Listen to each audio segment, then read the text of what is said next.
Hello viewers, இன்னைக்கான வீடியோவில் நம்ம என்ன பார்க்க போகிறோம் அப்படின்னா, இந்த மாதிரியான பீச் ஃபோட்டோஸை எப்படி நம்ம லைட் ரூமில் கலர் கிரேடிங் பண்ணலாங்கிறத பற்றி தான் இந்த வீடியோவில் நம்ம பார்க்க போகிறோம். ஸோ அதுக்கு முன்னாடி நம்ம சேனலை சப்ஸ்கிரைப் பண்ணிக்கோங்க அண்ட் நம்ம இன்ஸ்டாகிராம் பேஜை ஃபாலோ பண்ணிக்கோங்க. வாங்க இப்போ நம்ம வீடியோக்குள்ளே போகலாம். ஃபர்ஸ்ட் லைட் ரூம் ஓப்பன் பண்ணக்கப்புறமா உங்கள் இமேஜை கரெக்டான சைஸ்க்கு கிராப் பண்ணிக்கோங்க. தென் எடிட்டிங் ஆப்ஷனுக்குள்ளே போயிட்டு லைட் ஆப்ஷனை கிளிக் பண்ணி ஃபோட்டோட பேசிக் செட்டிங் எல்லாமே செட் பண்ணிக்கோங்க. தென் கலருங்க ஆப்ஷனுக்குள்ளே போயிட்டு உங்கள் இமேஜ்க்கு தேவையான கலரை செட் பண்ணிக்கோங்க. நெக்ஸ்ட் பிளருங்க ஆப்ஷனை கிளிக் பண்ணி உங்கள் பேக்ரவுண்ட் இமேஜை பிளர் பண்ணிக்கோங்க. அண்ட் தென் மாஸ்கிங் ஆப்ஷனுக்குள்ளே போயிட்டு ஃபோட்டோவோட சப்ஜெக்டையும் பேக்ரவுண்டையும் தேவையான அளவுக்கு கலர் கிரேடிங் பண்ணிக்கோங்க. நான் இந்த மாதிரி தான் கலர் கிரேடிங் பண்ணியிருக்கேன். ஸோ உங்களுக்கு எந்த மாதிரி தோணுது அந்த மாதிரி பண்ணிக்கோங்க. அகைன் எடிட்டிங் ஆப்ஷனுக்குள்ளே போயிட்டு கலருக்குள்ளே போயிட்டு உங்களுக்கு தேவையான அளவு கலர் கிரேடிங் பண்ணிக்கோங்க.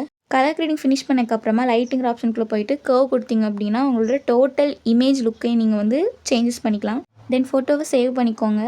தென் இதை நம்ம எடிட் பண்ண ஃபோட்டோவோட ஃபைனல் லுக். ஸோ எப்படி இருக்குன்னு மறக்காமல் கமெண்ட் பண்ணுங்கள்.